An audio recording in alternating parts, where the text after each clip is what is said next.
Halo, nama saya Iqbal Amrullah dari kelompok 2 Angkatan 14 peserta Latsar CPNS Kementerian ATR BPN. Kali ini saya akan memaparkan materi Manajemen ASN, Pelayanan Publik, dan Whole of Government atau WOG. Yang pertama adalah Manajemen ASN. Siapa aja sih pegawai ASN itu? Pegawai ASN dibagi menjadi dua, yaitu pegawai negeri sipil atau PNS dan pegawai pemerintah dengan perjanjian kerja atau P3K. Kedudukan ASN itu apa sih? Pegawai ASN berkedudukan sebagai unsur aparatur negara yang menjalankan kebijakan yang ditetapkan oleh pimpinan instansi pemerintah serta harus bebas dari pengaruh dan intervensi semua golongan dan partai politik. Pegawai ASN dilarang menjadi anggota dan atau pengurus partai politik. ASN memiliki peran sebagai perencana, pelaksana, dan pengawas penyelenggaraan tugas umum pemerintahan dan pembangunan nasional melalui pelaksanaan kebijakan dan pelayanan publik yang profesional, bebas dari intervensi politik, serta bersih dari praktik korupsi, kolusi, dan nepotisme. ASN memiliki tugas sebagai berikut: melaksanakan kebijakan yang dibuat oleh pejabat pembina kepegawaian sesuai dengan ketentuan peraturan perundang-undangan, memberikan pelayanan publik yang profesional dan berkualitas, serta mempererat persatuan dan kesatuan negara Kesatuan Republik Indonesia. Selanjutnya ada kode etik ASN. Kode etik dan kode perilaku bertujuan untuk menjaga martabat dan kehormatan ASN. Sistem merit. Sistem merit adalah kebijakan dan manajemen ASN yang berdasarkan pada kualifikasi, kompetensi, dan kinerja secara adil dan wajar dengan tanpa membedakan latar belakang politik, ras, warna kulit, agama, asal-usul, jenis kelamin, status pernikahan, umur, atau kondisi kecacatan. Apa sih urgensi penerapan sistem merit dalam manajemen ASN? Bagi organisasi untuk mendukung keberadaan prinsip akuntabilitas yang saat ini menjadi tuntutan dalam sektor publik. Bagi ASN untuk menjamin keadilan dan juga menyediakan ruang keterbukaan dalam perjalanan karir seorang pegawai.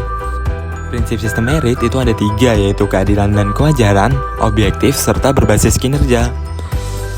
Pelaksanaan sistem merit dalam beberapa komponen pengelolaan ASN contohnya adalah penyusunan dan penetapan kebutuhan, penilaian kinerja atau monitoring dan penilaian, serta pengembangan kompetensi, promosi, mutasi, dan penghargaan.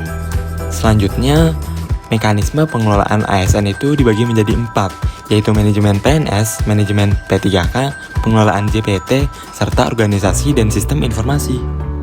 Berikut merupakan alur manajemen PNS, mulai dari penyusunan dan penetapan kebutuhan, pengadaan, pangkat dan jabatan, pengembangan karir, pola karir, kemudian promosi, mutasi, penilaian kinerja, penggajian tunjangan, penghargaan, disiplin, pemberhentian, jaminan pensiun dan hari tua, sampai dengan perlindungan. Manajemen P3K memiliki alur yang lebih sedikit, dimulai dari penyusunan dan penetapan kebutuhan, selanjutnya pengadaan, penilaian kinerja, penggajian dan tunjangan, pengembangan kompetensi, penghargaan, disiplin, pemutusan hubungan perjanjian kinerja, sampai dengan perlindungan.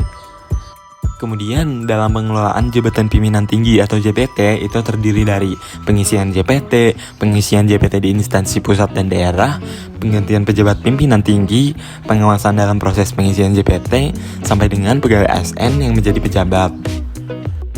Kemudian ada sistem informasi ASN. Sistem informasi ASN ini merupakan rangkaian informasi dan data mengenai pegawai ASN yang disusun secara sistematis, menyeluruh, dan terintegrasi dengan berbasis teknologi. Sistem tersebut diperlukan untuk menjamin efisiensi, efektivitas, dan akurasi pengambilan keputusan dalam manajemen ASN. Materi yang kedua adalah pelayanan publik. Apa itu pelayanan publik? Menurut Undang-Undang Nomor 25 Tahun 2009 tentang Pelayanan Publik, disebutkan bahwa pelayanan publik adalah kegiatan atau rangkaian kegiatan dalam rangka pemenuhan kebutuhan pelayanan sesuai dengan peraturan perundang-undangan bagi setiap warga negara dan penduduk atas barang, jasa, dan atau pelayanan administratif yang disediakan oleh penyelenggara pelayanan publik. Pelayanan publik diklasifikasikan menjadi 4, yaitu pelayanan administratif. Ada pelayanan barang, yaitu pelayanan yang menghasilkan berbagai bentuk atau jenis barang yang digunakan oleh publik. Pelayanan jasa, yaitu pelayanan yang menghasilkan berbagai jasa yang dibutuhkan oleh publik. Serta ada pelayanan regulatif, prinsip-prinsip pelayanan publik. yaitu kesederhanaan, kejelasan, kepastian waktu, akurasi, keamanan, tanggung jawab, kelengkapan sarana dan prasarana, kemudahan akses, kedisiplinan, kesopanan dan keramahan, serta kenyamanan. Kemudian, kualitas pelayanan publik harus memenuhi unsur-unsur sebagai berikut. Pertama, prosedur pelayanan. Harus ada prosedur pelayanan yang dibakukan bagi pemberi dan penerima pelayanan, termasuk pengaduan. Dari segi waktu penyelesaian, ditetapkan sejak saat pengajuan permohonan sampai dengan penyelesaian pelayanan, termasuk pengaduan. Dari segi biaya pelayanan, dalam hal ini biaya atau tarif pelayanan termasuk rinciannya yang ditetapkan dalam proses pemberian layanan. Untuk produk pelayanan, hasil pelayanan yang akan diterima sesuai dengan ketentuan yang telah ditetapkan. Dari segi sarana dan prasarana, harus disediakan secara memadai oleh penyelenggara pelayanan publik. Dan yang terakhir, kompetensi petugas pemberi pelayanan harus ditetapkan dengan tepat berdasarkan pengetahuan, keahlian, keterampilan, sikap, dan perilaku yang dibutuhkan. Prinsip-prinsip pelayanan prima adalah sebagai berikut, yaitu responsif terhadap pelanggan atau memahami pelanggan, membangun visi misi pelayanan, menetapkan standar pelayanan dan ukuran kinerja pelayan, pemberian pelatihan dan pengembangan pegawai terkait bagaimana memberikan pelayanan yang baik, serta memberikan apresiasi kepada pegawai. Berikut merupakan kendala dari pengembangan pelayanan prima, yaitu kurangnya komitmen dari aparatur pelayanan, kurangnya pemahaman tentang manajemen kualitas, ketidakmampuan merubah kultur dan perilaku, kurang akuratnya perencanaan kualitas, kurang efektifnya program pengembangan SDM, sistem dan struktur kelembagaan tidak kondusif, keterbatasan sumber-sumber, lemahnya sistem insentif, penerapan sistem manajemen kualitas belum efektif, berorientasi jangka pendek, sistem informasi kinerja pelayanan belum dikembangkan, lemahnya integritas aparatur, dan berorientasi mempertahankan status quo. Nah, langkah strategis apa sih yang dapat dilakukan dalam peningkatan pelayanan publik? Yang pertama, membangun kesadaran melayani bagi aparatur. Yang kedua, membangun kesadaran masyarakat sebagai konsumen dengan membuka kesempatan yang seluas-luasnya kepada masyarakat, baik langsung maupun melalui media massa, untuk menyampaikan saran dan atau pengaduan mengenai pelayanan masyarakat. Yang ketiga, memberikan reward and punishment yang seimbang. Selanjutnya, mengadakan kompetisi pelayanan untuk instansi yang memberikan pelayanan sejenis. Dan yang terakhir, melaksanakan perbaikan mutu pelayanan publik dengan menciptakan standar pelayanan umum. Materi yang selanjutnya adalah Whole of Government atau WOG. Apa itu WOG?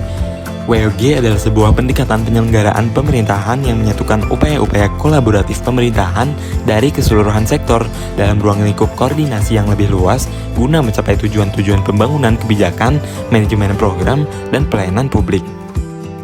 Kemudian kenapa sih diperlukan WOG? 1. Adanya faktor-faktor eksternal seperti dorongan publik dalam mewujudkan integrasi kebijakan, program pembangunan dan pelayanan agar tercipta penyelenggaraan pemerintah yang lebih baik. Yang kedua, terkait faktor-faktor internal dengan adanya fenomena ketimpangan kapasitas sektoral sebagai akibat dari adanya nuansa kompetisi antara sektor dalam pembangunan. Yang ketiga, khususnya dalam konteks Indonesia, keberagaman latar belakang nilai, budaya, adat istiadat, serta bentuk latar belakang lainnya mendorong adanya potensi disintegrasi bangsa. Dalam mengimplementasikan WOG, ada beberapa kategori dan tipe. Kategori yang pertama yaitu koordinasi. Ada berbagai tipe yaitu penyertaan, dialog, dan joint planning. Untuk kategori integrasi, ada tipe joint working, joint venture, dan satelit. Untuk kategori kedekatan dan pelibatan, itu ada tipe aliansi strategis, union, dan merger. Praktek WOG dalam pelayanan publik. Dalam pelayanan yang bersifat administratif itu dapat dilihat dalam praktek-praktek penyatuan penyelenggaraan izin dalam satu pintu seperti PTSP atau kantor Samsat. Untuk pelayanan jasa itu seperti pendidikan, kesehatan, ketenagakerjaan, perhubungan, dan lainnya. Untuk pelayanan barang itu seperti telepon, listrik, air bersih, dan seterusnya. Dan regulatif itu terkait penegakan hukum dan peraturan perundang-undangan maupun kebijakan publik yang mengatur sendi-sendi kehidupan bermasyarakat. Pelayanan publik memiliki 5 pola sebagai berikut, yaitu pelayanan teknis fungsional, pelayanan satu atap, satu pintu, pelayanan terpusat, dan pelayanan elektronik. Menurut APSC, prasyarat best practices dalam penerapan WOG antara lain adanya budaya dan filosofi baru, cara kerja yang baru, akuntabilitas dan insentif, serta cara baru pengembangan kebijakan, mendesain program dan pelayanan. Nah, Karena terbatas oleh waktu, maka cukup sekian materi yang dapat saya sampaikan. Semoga bermanfaat. Terima kasih telah menyimak.